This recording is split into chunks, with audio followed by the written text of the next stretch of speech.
Magandang tanghali mga ka-amigos. Nandito kami ngayon sa Bagakay Beach Resort. Umatin kami ng birthday sa inaanak ng asawa ko. So, ito nga pala ang view dito, no? Napakaganda tingnan. Napakalinis ng karagatan at saka maganda ang tanawin.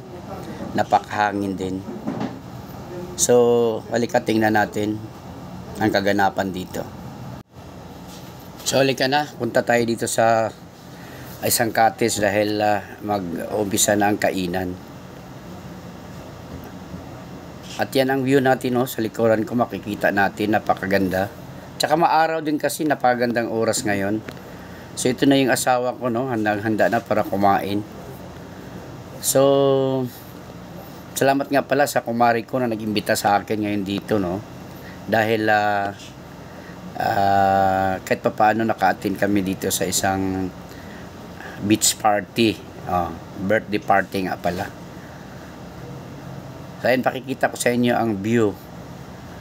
Ayan, maglalakad tayo dito patungo sa isang tumadaloy na ilog na napaka linis naman din ang tubig na galing doon sa ibabaw. At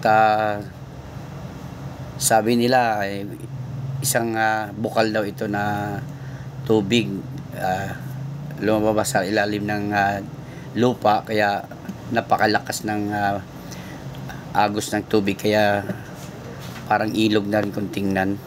So dito lakad tayo papunta rito at makikita natin. So yun naman sa unahan, mga beach din yun. Iba-iba nga lang ang may-ari, kaya dito kami napadpad sa isang lugar na ito dahil maganda rin ang pwesto nila. So ito na nga yung sinasabi ko na may malinis na tubig dito na dumadaloy galing sa ibabaw.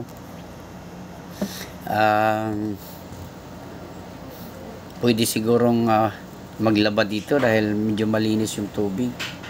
Yan, papuntang dagat na yan. So pakaswerte dito sa lugar na ito dahil may ilog sa tabi nila. So yan ang mga punong kahoy din sa